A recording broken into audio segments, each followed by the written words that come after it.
മട്ടന്നൂർ മണ്ഡലം നേതാവായിട്ടുള്ള അനിൽകുമാറാണ് നമ്മുടെ കൂടെയുള്ളത്. എന്തായാലും എങ്ങനെ പോകുന്നു അങ്ങനെ ചേട്ടാ വോട്ടിങ്ങും കാര്യങ്ങളൊക്കെ ഇപ്പോൾ എങ്ങനെ? മട്ടന്നൂർ മണ്ഡലം വലിയ മുന്നേറ്റമാണ് ഇടതുപക്ഷം തെരഞ്ഞെടുപ്പിലുണ്ടാകുന്നത്. ഇപ്പോൾ നടന്ന പോളിംഗ് ശതമാനം പരിശോധിച്ചപ്പോൾ ഇടതുപക്ഷത്തിന് അനുകൂലമായി വലതുപക്ഷത്തുള്ള ആളുകൾ പോലെ നിരവധി ആളുകൾ വോട്ട് രേഖപ്പെടുത്താൻ മുന്നോട്ട് കടന്നു വന്ന് ഇടതുപക്ഷം കെട്ടിയുയർത്തിയിട്ടുള്ള ബൂത്തുകളിൽ കടന്നു വന്ന് സനോജിനെ വിജയിപ്പിക്കാൻ വേണ്ടി വോട്ട് ഓപ്പൺ വോട്ടും അതുപോലെ അല്ലാത്ത ആളുകളും എല്ലാം വളരെ സീരിയസ് ആയി ഇടതുപക്ഷത്തിന് വിജയിപ്പിക്കാൻ രംഗത്തിറങ്ങിയ കാഴ്ചയാണുള്ളത്.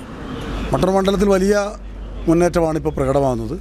പൊതുവിൽ കേരളത്തിൽ ഏറ്റവും പ്രധാനമായിട്ടുള്ള പുതിയ വോട്ടർമാർ വളരെ സജീവമായി ഇടതുപക്ഷത്തിൻ്റെ ക്യാമ്പുകളിൽ സജീവമാണ്. അത് ചെറുപ്പക്കാരുടെ ഇടയിൽ ഇടതുപക്ഷം ഉണ്ടാക്കിയിട്ടുള്ള അഭൂതപൂർവമായ മുന്നേറ്റം, ചെറുപ്പക്കാരുടെ തൊഴിലവസരങ്ങൾ, മറ്റു കാര്യങ്ങൾ, അതുപോലെ സ്ത്രീകൾ, ചെറുപ്പക്കാർ, അവരുടെ വലിയ മുന്നേറ്റമാണ് നമ്മുടെ ഈ തെരഞ്ഞെടുപ്പിൽ പ്രകടമാകുന്ന ഒരു കാഴ്ച. ഈ മട്ടന്നൂർ മണ്ഡലം ഞാൻ മാറ്റിവെക്കുകയാണ്. ഈ പേരാവൂർ മണ്ഡലം പോവുകയാണെങ്കിൽ എങ്ങനെയാണ് അവസ്ഥ? അവിടെ ഇപ്പോൾ ടൈറ്റ് മത്സരം നടക്കുന്നതല്ല, നമുക്ക് എല്ലാവർക്കും അറിയാം. ആ ഒരു മേഖല നോക്കുകയാണെങ്കിൽ പേരാവൂർ മണ്ഡലത്തിലെ പ്രശ്നം ജനങ്ങളെ വഞ്ചിക്കുന്ന കക്ഷിയുടെ നേതാവാണ് പേരാവൂർ മത്സരിക്കുന്നത്. അപ്പോൾ ജനവഞ്ചന പേരാവൂർ ഇഷ്ടപ്പെടുന്നില്ല.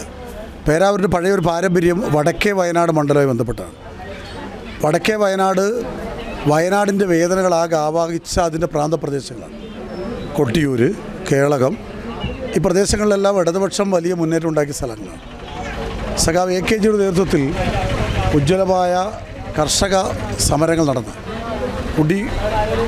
കിടപ്പ് സമരമൊക്കെ നടന്ന സ്ഥലമാണ് അവിടെ ജനങ്ങൾ, കൃഷിക്കാർ അവരെ ഒരു ജനവഞ്ചന അവർ അംഗീകരിക്കില്ല. അപ്പോൾ സണ്ണി ജോസഫിനെതിരായിട്ടുള്ള വലിയ വികാരമാണ് അത്.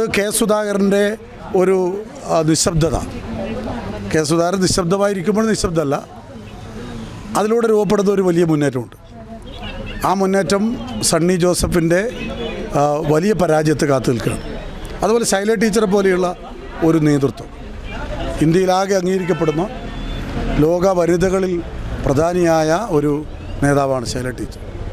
അവരുടെ ഒരു നേതൃത്വം, ആ നേതൃത്വം കൂടി വന്നപ്പോൾ പേരാവൂരിൽ അത്യുജ്വലമായ വിജയമാണ് ഉണ്ടാകാൻ വേണ്ടി പോകുന്നത്. അതേതാണ്ട് ഉറപ്പിച്ച് കഴിഞ്ഞ കാര്യം. അതുപോലെ തന്നെ നമ്മുടെ സമീപ പ്രദേശമാണ് ഇരിക്കൂറിൽ വലിയ കർഷക മുന്നേറ്റം ഉണ്ടാകുന്നത്.